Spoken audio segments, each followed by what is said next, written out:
अच्छा बच्चे, starting with the name of Allah Almighty. In today's lecture, we are going to start our discussion regarding chapter number 7, that is stock valuation.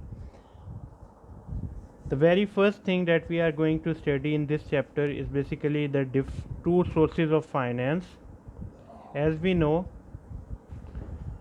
that debt and equity are the two sources of finance. This chapter is all about the equity. The very important factor about the equity is that it gives you voice in management. Means to say, if you will purchase the shares of the company, you will have the voting power to say something at annual general meeting. यानी जब भी company की annual general meeting होगी उसमें आपकी voice, आपकी बात को कंसीडर किया जाएगा. As we know that the shares will be of two types, common shares and preferred shares.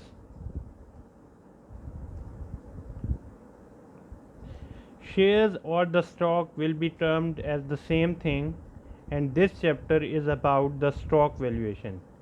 Means to say हमने जब कोई भी स्टॉक परचेज करना है उसकी वैल्यू को फाइंड कैसे करना है, what are the factors we have to consider at the time of valuation. This chapter is all about that. ठीक हो गया.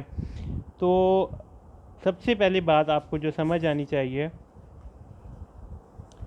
कि जब कंपनी अपने शेयर्स को इशू करती है, मतलब अगर सोर्सेज ऑफ फाइनेंस की बात किया जाए, या तो वो $1 लाख लेट्स सपोज किसी से बोरो करेगी और $1 लाख की इक्विटी क्रिएट करेगी. इक्विटी क्रिएट करने के लिए क्या होगा, they will have to, a company will contact the registrar sitting at different chamber of commerce offices और securities and exchange commission of Pakistan offices. Registrar क्या करेगा, उनके शेयर्स को रजिस्टर करेगा and later they will be able to sell the shares after getting the authorization. यानी cell का process start हो जाएगा. अब जब हम शेयर्स की बात कर रहे होते हैं तब हम क्वेश्चन पूछते हैं कि सर ऑथराइजेशन तो आपने ले ली, to whom you are going to sell it. You have taken the authorization. Now the question is arising that sir to whom you are going to sell it. आप ये cell किसे करेंगे shares. Authorisation का मतलब क्या है, authentication मिल गई है, आपको परमिशन मिल गई है कि you may sell your shares in the market. अब आपके ऊपर है कि उस पीस ऑफ पेपर को, यानी फॉर एग्जांपल आपने अगर $1 लाख क्रिएट करना है, 10,000 शेयर्स की ऑथराइजेशन आप ले लेते हैं और हर शेयर की वर्थ कितनी है, $10 की. तो टोटल $1 लाख जो कि अमाउंट आपको रिक्वायर्ड था वो आपके पास क्रिएट हो सकता है. ठीक हो गया. अब 10,000 शेयर्स आपने क्रिएट करने हैं, ऑथराइजेशन आपको मिल गई है. अब आपके पास क्वेश्चन अराइज हो रहा है कि हमने किसके सेल करना है. अगर हम किसी ख़ास पार्टी को, मतलब हमें पता है कि हम अपने एक ख़ास ग्रुप, ख़ास कंपनी, ख़ास नंबर ऑफ़ शेयर्स होल्डर को हम कांटेक्ट करते हैं, या हम फॉर एग्जांपल यूबीएल को कांटेक्ट करते हैं कि सर हमारे ये 10,000 शेयर्स हैं, हम चाह रहे हैं सिर्फ आप वो परचेज़ कर लें. यानी UBL is not considered as a public. ठीक है. हम एक प्राइवेट बॉडी को, प्राइवेट ऑर्गेनाइजेशन को रिक्वेस्ट कर रहे हैं कि sir we are willing to sell our shares, are you willing to purchase it. तो जब हम वो 10,000 शेयर्स ऐसे प्राइवेटली ओन्ड बॉडी को सेल करेंगे, इसे कहते हैं प्राइवेटली ओन्ड स्टॉक. यानी जो जनरल पब्लिक के पास नहीं है, एक ख़ास कंपनी, एक ख़ास ग्रुप, ऑर्गेनाइजेशन को हम जब ये इख्तियार दे देते हैं कि sir we are willing to sell our share, are you willing to purchase it, तो पर ये क्या है, प्राइवेटली ओन शेयर. दूसरा क्या फैक्टर है कि आप जनरल पब्लिक के पास चले जाते हैं. वो उसका फैक्टर, वो कौन कौन से तरीक़ेकार हैं उसके ऊपर भी हमें बात कर लेते हैं. आम रूटीन में जो शेयर की ट्रेडिंग ज़्यादातर चल रही होती है वो कहाँ पे चल रही होती है, स्टॉक एक्सचेंज में.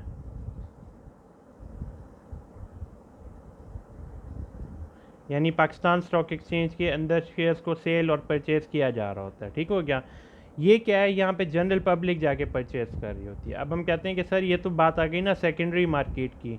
सेकेंडरी का मतलब क्या है कि पहले से शेयर्स परचेज़ हो रहे हैं, सेल हो रहे हैं. अभी मैं किसी का पेप्सी का शेयर परचेज़ करना चाहूँ तो मैं वहाँ पे स्टॉक एक्सचेंज में पता करूँगा, पहले से कोई शेयर्स पड़े होंगे, मैं उससे जाके परचेज़ कर लूँगा। लेकिन if the company is willing to, if the company is selling the share for the very first time, अगर वो ज़िंदगी में पहली मरतबा अपने शेयर्स को इशू कर रही है, तब क्या स्टॉक एक्सचेंज में शेयर्स परचेज सेल करेगी?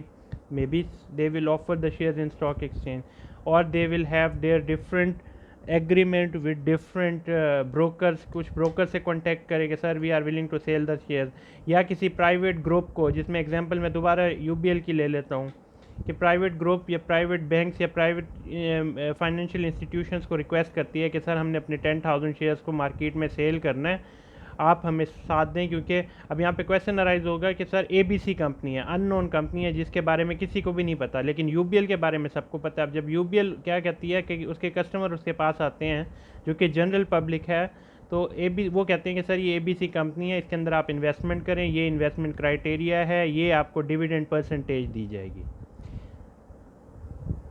अब डिविडेंड परसेंटेज के ऊपर क्या है कि जो आपका $100 पे फॉर एग्जांपल 2% आपको डिविडेंड मिलेगा, मतलब हर $100 के शेयर के ऊपर आपको $2 आपकी अर्निंग होगी। ठीक होगी। अब ये वाली बात आपको वैसे ही आती होगी कि डेट के ऊपर हमें जो परसेंटेज मिलती है उसे क्या कहते हैं? इंटरेस्ट। और इक्विटी के ऊपर जो परसेंटेज मिलती है उसे क्या कहते हैं? Dividend. Both are the types of profit for the investor के लिए दोनों टाइप्स ऑफ प्रॉफिट हैं। ठीक हो गया। इसके बाद है closely own shares and widely own shares.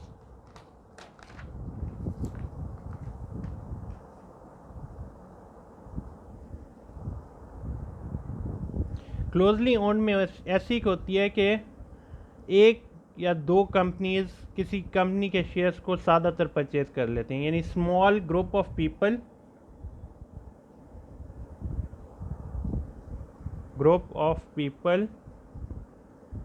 Purchase wide number of shares. एक छोटा सा ग्रुप ज़्यादातर शेयर्स को जब परचेज करते हैं, इसे क्लोजली ओन शेयर्स कहते हैं। जबकि वाइडली ओन शेयर्स का कॉन्सेप्ट क्या है?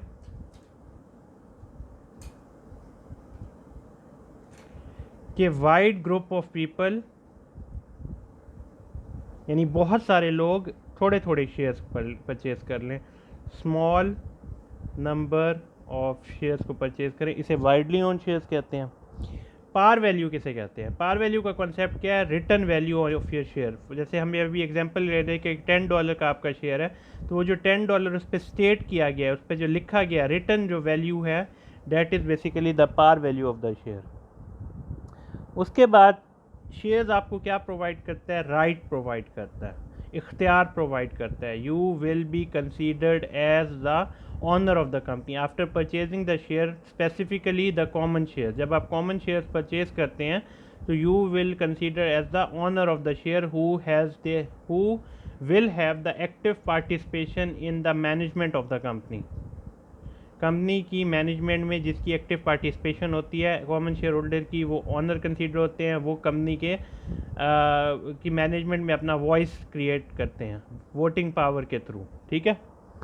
ऑथराइज शेयर्स क्या होते हैं? जो आपको SECP या कोई रजिस्ट्रार जितने शेयर सेल करने की परमिशन दे देता है, उसे ऑथराइज शेयर कहते हैं।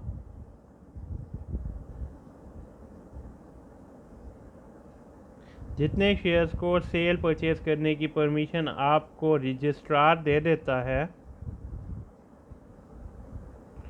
उसे ऑथराइजेशन ऑफ शेयर्स कहते हैं। अब ऑथराइजेशन आप शेयर्स ले लें $1 लाख शेयर्स की, लेकिन आप कह रहे हैं कि नहीं सर, 1 लाख शेयर्स $10 के हिसाब से टोटल 1 मिलियन की फंड्स क्रिएट कर सकता है। But I am not willing to purchase 1 million, I am not willing to create $1 million. मुझे तो इतने पैसे चाहिए ही नहीं, मुझे तो सिर्फ फॉर एग्जांपल 5 मिलियन चाहिए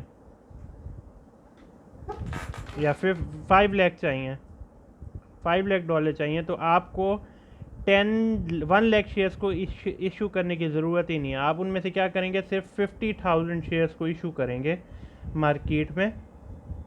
जब 50,000 शेयर्स आप इशू करेंगे, इसे कहते हैं आउटस्टैंडिंग शेयर्स। आउटस्टैंडिंग शेयर्स का मतलब क्या है? The share that is present in the market. आपके शेयर्स जो मार्केट में प्रेजेंट हैं उसे आउटस्टैंडिंग शेयर्स कहते हैं। ठीक है। फिर हमारे पास कॉन्सेप्ट है ट्रेजरी स्टॉक का। ट्रेजरी स्टॉक का कॉन्सेप्ट क्या कहता है कि when you will purchase your own shares from the market for a specific reason, purchase your own shares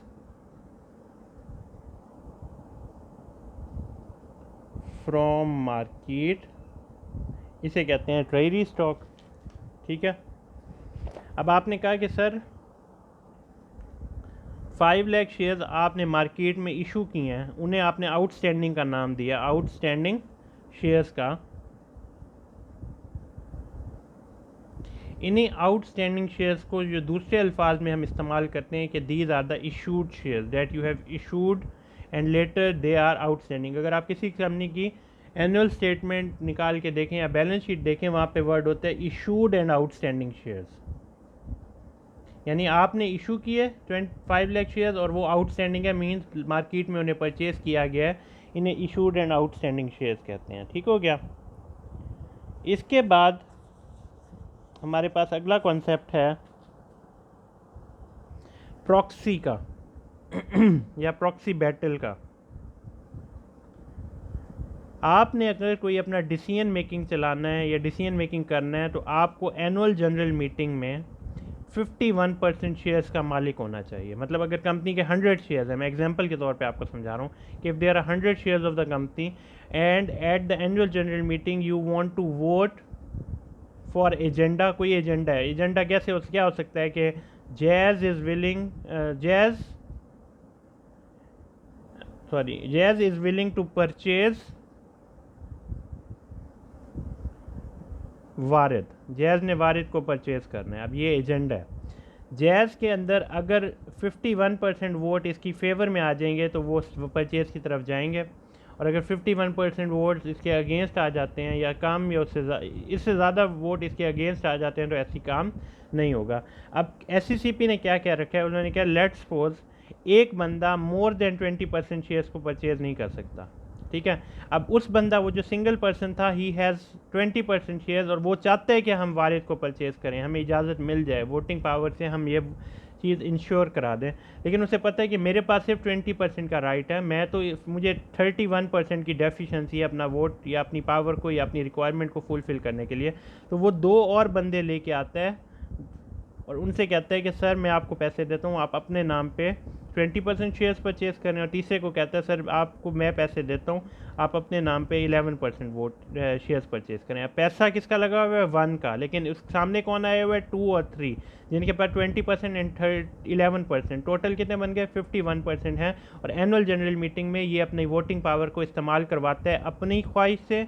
2 की जो second person and third person, तीनों की मिला के जो अपनी ये जो एनुअल जनरल मीटिंग में 51% वोट्स फेवर में लेके आ रहा है, इसे कहते हैं प्रॉक्सी बैटल, यानी काम किसी और का है लेकिन कर कोई और रहा है। ठीक हो गया। उसके बाद हमारे पास प्रेफर्ड स्टॉक की बात आती है।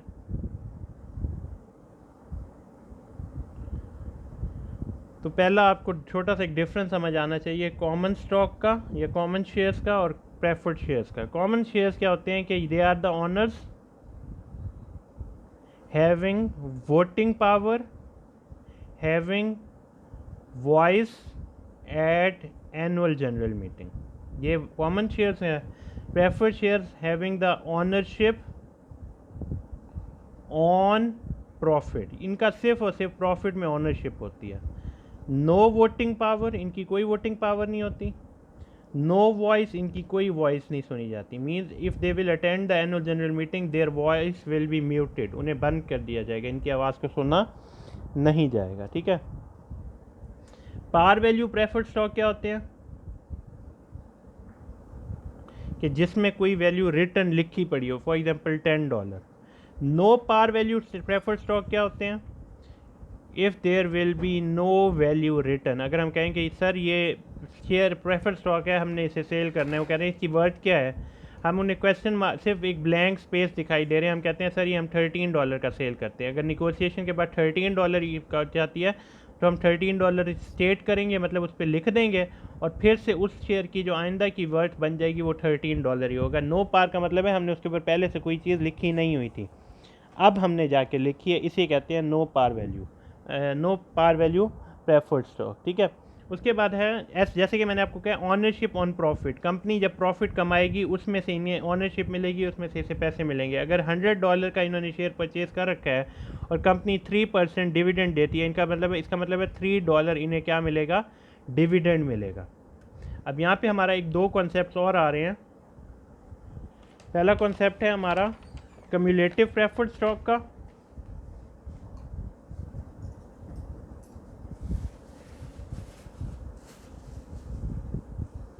दूसरा कॉन्सेप्ट है non cumulative preferred stock.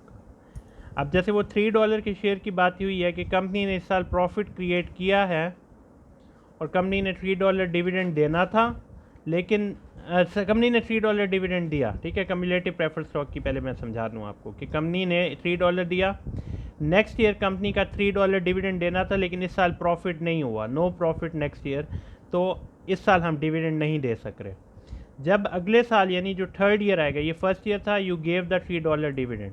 First year मैं यहाँ पे दोबारा बना देता हूँ, first year you gave $3 dividend, second year you didn't give the dividend.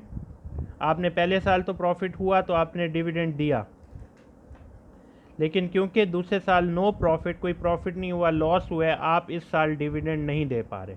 तीसरे साल जब आपने डिविडेंड देना है तो जितना भी प्रॉफिट है, लेट्स सपोज इस साल $10 का प्रॉफिट हुआ है, तो आप $3 पिछले साल के भी देंगे और $3 इस साल के भी देंगे, इस कॉन्सेप्ट को कहते हैं कम्युलेटिव प्रेफर्ड स्टॉक। यानी कम्युलेटिव का जो उर्दू में मीनिंग है ना, वो है इकट्ठा करना, मतलब जमा करना। अगर आपने प्रॉफिट पहले साल दिया, कब, क्योंकि प्रॉफिट हुआ, आपने $3 डिविडेंड दे दिया, लेकिन नेक्स्ट ईयर क्योंकि प्रॉफिट नहीं हुआ, आपने कोई डिविडेंड नहीं दिया, तो बस उस साल का डिविडेंड उस साल नहीं दे सके। नेक्स्ट ईयर जब आपको $10 का फॉर एग्जांपल प्रॉफिट हुआ है, तो आप पहले पिछले साल का प्रॉफिट दे रहे हैं और $3 डिविडेंड इस साल का दे रहे हैं। अब क्वेश्चन आएगा कि सर जब $10 है तो हम सिर्फ $3 क्यों दे रहे हैं? ये हमारी एग्रीड अमाउंट थी, हमने हमारा एग्रीमेंट ये लिखा हुआ था कि सर हम 1 मिलियन अर्न करें या हम 2 मिलियन अर्न करें, हम ₹1 अर्न करें, हम ₹10 अर्न करें, आपको $3 डिविडेंड दिया जाएगा। तो वो एग्रीड अमाउंट है। अब $10 है तो उसमें से सिर्फ $3 इन्हें प्रेफर्ड स्टॉक होल्डर्स को दिया जाएगा। अब आते हैं non cumulative preferred stock holders पे।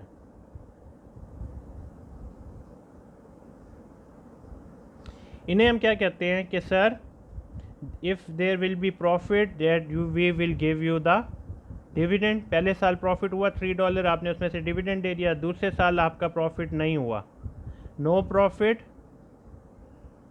There will be no dividend given to them. तीसरे साल आपका क्या हुआ, $3 आ गया। अब यहाँ पे क्या है कि इस साल प्रॉफिट हो गया है, लेकिन आपने सिर्फ इसी साल का $3 देना है, पिछले साल जो नहीं दे सके थे उसका कोई लेना देना नहीं है। इस कॉन्सेप्ट को कहते हैं नॉन कम्युलेटिव, जिसने इकट्ठा नहीं हुआ, यानी आप ये जमा नहीं कर सके। पिछले साल का अगर कोई डिविडेंड नहीं था तो आप उसे ख़त्म कर देंगे, जिस साल से प्रॉफिट होगा उसी साल का डिविडेंड देंगे। इस कॉन्सेप्ट को नॉन कम्युलेटिव प्रेफर्ड स्टॉक कहते हैं। फिर एक और कॉन्सेप्ट है callable feature of the preferred stock. Callable preferred stock कौन से होते हैं? ऐसे प्रेफर्ड स्टॉक जो आप इशू तो कर दें, यानी आप एक अपने ऊपर एक ऑब्लिगेशन क्रिएट करें, sir we will pay you $3, but let's suppose we will have enough funds, हमारे पास कैश ज़्यादा आ जाता है, हम आपसे अपना प्रेफर्ड शेयर वापस परचेज कर लेंगे, purchase back, and you can not argue, आप आर्ग्यू नहीं कर सकते, हमने अपना प्रेफर्ड स्टॉक आपसे वापस परचेज करने का हक रखा है। इसे कहते हैं कॉलेबल फीचर। कॉलेबल फीचर क्या है कि sir we need the money, आज हमें पैसे चाहिए, आप हमसे एक पीस ऑफ पेपर परचेज कर लें और हमें अपने पैसे जाके दे के चले जाएं। उस पीस ऑफ पेपर पे we are committing that we will give you $3, but in case हमारे पास पैसे आ जाते हैं और हम अपना ये पीस ऑफ पेपर, इस शेयर को वापस परचेज करना चाहते हैं, तो हम आपको कॉल करेंगे और आप वापस आके हमारा शेयर हमें वापस कर देंगे। ये कॉलेबल फीचर है। अच्छा, इसमें एक बात याद रखिएगा कि लोग प्रेफर्ड शेयर्स की जगह कॉमन शेयर्स को प्रेफरेंस देते हैं। मतलब वो कहते हैं कि हमें प्रेफर्ड शेयर की जगह कॉमन शेयर मिले ताकि हम वोटिंग पावर इस्तेमाल कर सकें, हमारी वॉइस क्रिएट हो सके and at annual general meeting में। ये फैक्टर्स होते हैं। लेकिन कंपनी हर वक्त कॉमन शेयर इशू नहीं करती इन्हीं फैक्टर्स की वजह से, कि अगर हमने लोगों को वोटिंग पावर ज़्यादा दे दी या उनकी वॉइस ज़्यादा क्रिएट कर दी एनुअल जनरल मीटिंग में, तो फिर हम अपनी मर्ज़ी से अपने काम नहीं कर सकेंगे। अब उसके लिए क्या होता है कि कंपनी को पैसा भी चाहिए, कॉमन स्टॉक वो इशू नहीं करना चाह रहे, वो कम लोगों को ऑफ़र कर रहे हैं प्रेफर्ड स्टॉक, यानी फॉर एग्जांपल $15 का वो कहते हैं हमसे प्रेफर्ड स्टॉक परचेज़ कर रहे हैं। लोग कहते हैं नहीं सर हमें नहीं चाहिए $15 का प्रेफर्ड स्टॉक, हम आपको $15 नहीं देते, अगर कॉमन स्टॉक देना है तो दे दें, हम वो परचेज़ करने के लिए तैयार है, प्रेफर्ड स्टॉक हमें नहीं चाहिए क्योंकि ना वोटिंग पावर है ना voice at annual general meeting है। इस सूरत हाल में हम क्या करते हैं, लोगों को कहते हैं कि सर आप हमसे ये प्रेफर्ड स्टॉक परचेज़ कर लें और 3 साल सिर्फ इंतज़ार कर लें। After 3 year this preferred stock will be convertible to common stock, यानी 3 साल तक हम अपनी मर्ज़ी से एनुअल जनरल मीटिंग और वोटिंग पावर को इस्तेमाल करते रहेंगे, प्रेफर्ड स्टॉक की कोई वोटिंग पावर नहीं आ रही होगी। लेकिन 3 साल के बाद हम ये जो कन्वर्टेबल फीचर है इसको इस्तेमाल करके आपके प्रेफर्ड स्टॉक को कॉमन स्टॉक में कन्वर्ट कर देंगे। ये जो कन्वर्जन फीचर है इसकी वजह से बहुत सारे लोग अट्रैक्ट होते हैं और वो आपकी कंपनी के शेयर्स को परचेज़ करने की तरफ आ जाते हैं। ठीक हो गया। इसके बाद हमारा कॉन्सेप्ट है initial public offering. Initial public offering का कॉन्सेप्ट क्या है कि जब you will take the registration from the registrar, आप अपने शेयर्स को जनरल पब्लिक को जो सबसे पहले ऑफ़र करते हैं कि sir we are willing to sell the shares, इस कॉन्सेप्ट को कहते हैं इनिशियल पब्लिक ऑफरिंग। ठीक हो गया। अच्छा, प्रॉस्पेक्टस क्या होता है? प्रॉस्पेक्टस हम सबको ज़्यादा हम वैसे ही आइडिया है कि the A to Z information about the company will be given in the form of book, in the form of statement, जिसे हम प्रॉस्पेक्टस कहते हैं।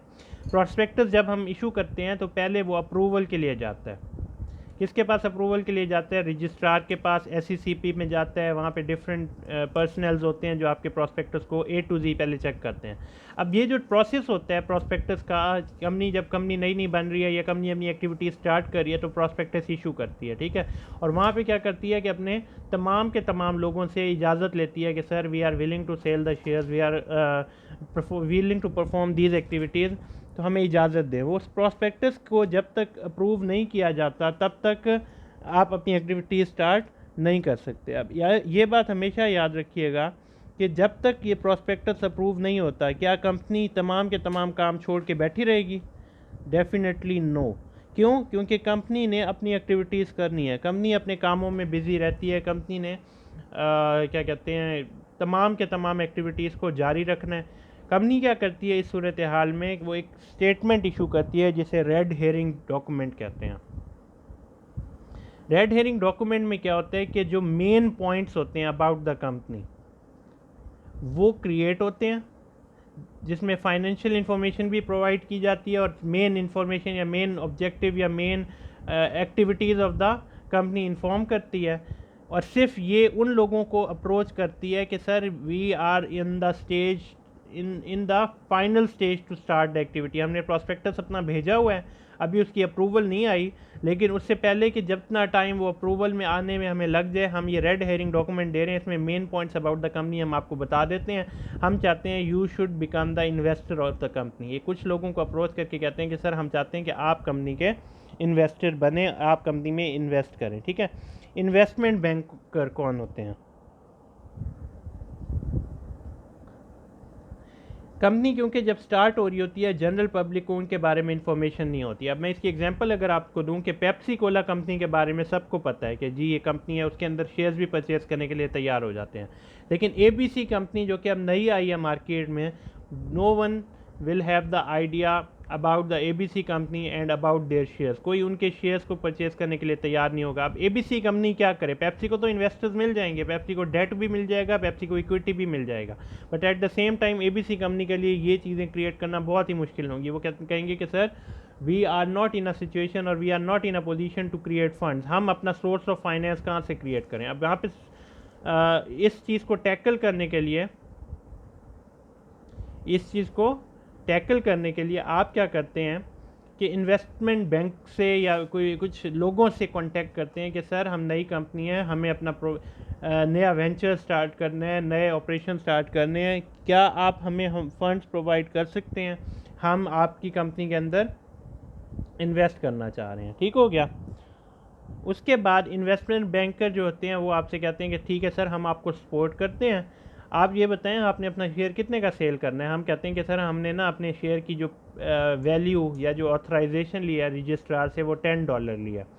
वो कहते हैं कि ठीक है सर, आप $10 की बात कर रहे हैं, हम पूरी कोशिश करते हैं कि $10 हम आपको क्या कहते हैं $10 का सेल करवा दें शेयर, लेकिन पर शेयर हम $1 चार्ज करेंगे। यानी आपको जब $10 का कोई कस्टमर आपके लिए शेयर परचेज करके जाएगा, आपको हम उसमें से $9 लेंगे और $1 हम अपने लिए चार्ज करेंगे। अब जब आप चाह रहे हैं कि सर मुझे $10 चाहिए था, चलें आप मुझे $9 दे दें, ये जो एक्टिविटी है ना, इसे कहते हैं फ्लोटेशन चार्जेस। और फ्लोटेशन चार्जेस के मुख्तलिफ नाम हैं हमारी बुक के अंदर या हमारे कोर्स के अंदर। ठीक है, फ्लोटेशन चार्जेस में पहला कॉन्सेप्ट आता है अंडर राइटिंग फी, दूसरा नाम है सर्विस चार्जेस। ठीक है, और भी एक दो नाम हैं, वो जैसे जब ज़रूरत पड़ेगी मैं आपको वो भी बता दूंगा। अब अंडर राइटिंग फ़ी या अंडर राइटिंग चार्जेस में क्या होता है, बैंक कहता है कि सर क्योंकि हम आपको हेल्प कर रहे हैं इस चीज़ को सेल आउट करवाने में, तो आप हमें भी कुछ अमाउंट पे करें। वो अंडर राइटिंग फ़ी चार्ज करते हैं, मतलब कहते हैं आपको $10 चाहिए, ठीक है हम $10 का आपका सेल करवा देते हैं शेयर, लेकिन आपको उसमें से $9 मिलेगा, हम $1 हम चार्ज करेंगे। हम अपनी ये जो सारी एफर्ट्स करेंगे उसके ऊपर हम ये $1 चार्ज करेंगे। अब आप क्या कहते हैं, उन्हें कहते हैं कि ठीक है सर, आप मुझसे ये शेयर अभी परचेज कर लें, मुझे आप $9 ले रहे हैं, later on it will be headache for you to sell the share. यानी बैंक यूबीएल, ये ABC कंपनी थी, ABC कंपनी ने यूबीएल को अप्रोच किया to sell the share. UBL ने कहा कि ठीक है सर, मैं आपको $10 दे देता हूँ, मैं आपको $9 दे देता हूँ, बाद में ये शेयर $10 का सेल करना मेरी जिम्मेदारी। ठीक है, ये यहाँ पे आपने तो अपने $9 लिए और आप चले गए। अब यूबीएल क्या करता है, ये सेलिंग ग्रुप क्रिएट करता है। ये सेलिंग ग्रुप क्या होता है कि different companies, different broker, different partners को साथ में लाता है और कहता है कि ये कंपनी है, इस कंपनी ने शेयर्स परचेज करने हैं, इस कंपनी ने फंड्स क्रिएट करने हैं, चलो मेरी हेल्प करो, हम इनकी एक्टिविटीज़ को सपोर्ट करें। ठीक हो गया। यहाँ तक की एक्टिविटी में अब तक हमारा जो कॉन्सेप्ट है, हमें जनरल पॉइंट समझ आ गए हैं कि हमने क्या कहते हैं शेयर्स को लेके कैसे चलना है, शेयर्स की प्राइसिंग कैसे करनी है, शेयर्स का कॉन्सेप्ट कैसे लेके चलना है, वगैरह वगैरह। ठीक हो गया। अब इसके बाद हमारा कॉन्सेप्ट आता है मार्केट एफिशिएंसी का। What is the concept of market efficiency? Market efficiency is basically a concept in which all the participant of the market having all the idea about the market. यानी अगर तमाम के तमाम market के participants को market की हर चीज़ के बारे में इंफॉर्मेशन होगी, मतलब शेयर प्राइस कितना है, कौन सी कंपनी क्या कर रही है, किस कंपनी का कितना प्रॉफिट है, किस कंपनी का कितना नुकसान है, ये तमाम की तमाम इंफॉर्मेशन को क्रिएट करने का या इंफॉर्मेशन को इंफॉर्मेशन के बारे में जो सारी इस सारे मामलात के बारे में इल्म होने का कॉन्सेप्ट क्या है, मार्केट एफिशिएंसी है। ठीक है, हम यहाँ पे क्या कहते हैं, Pakistan stock exchange, Pakistan stock exchange is a efficient market. Why it is an efficient market? Because हम कहते हैं कि सर जब ये ट्रेडिंग स्टार्ट होती है, अगर आप पाकिस्तान स्टॉक एक्सचेंज की वेबसाइट पे जाएं और वहाँ पे आप अगर समरी पे जाएं, मार्केट समरी पे जाएं, वहाँ पे लिखा हुआ है कि दिस डाटा रिफ्रेशेस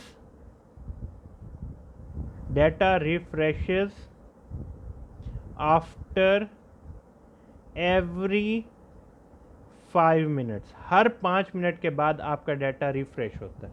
ठीक है, इसे कहते हैं मार्केट एफिशिएंसी। यानी आपने क्या करना है, आपने तमाम की तमाम चीज़ों के अंदर तमाम की तमाम इंफॉर्मेशन अपने कस्टमर्स को, पार्टिसिपेंट को प्रोवाइड करनी है। ऐसी मार्केट जब बन जाती है, इसे मार्केट एफिशिएंसी कहते हैं। बिहेवियरल फाइनेंस, बिहेवियरल फाइनेंस का कॉन्सेप्ट क्या है कि मार्केट में जो अप्स एंड डाउन्स आते हैं वो इन्वेस्टर के बिहेवियर पे डिपेंड करता है। मतलब किसी चीज़ शेयर की परचेज ज़्यादा हो गई, किसी की कम हो गई, क्यों हुई, मार्केट के जो पार्टिसिपेंट्स हैं या शेयर होल्डर्स हैं उनके बिहेवियर पे ये चीज़ डिपेंड करती है। ठीक हो गया। अब यहाँ पे हमारा जो मेन अगला कॉन्सेप्ट आ रहा है वो है बेसिक कॉमन स्टॉक वैल्यूएशन का, जो कि इंशाल्लाह हम नेक्स्ट वीडियो में डिस्कस करेंगे, नेक्स्ट पार्ट में। ठीक है, थैंक यू सो मच।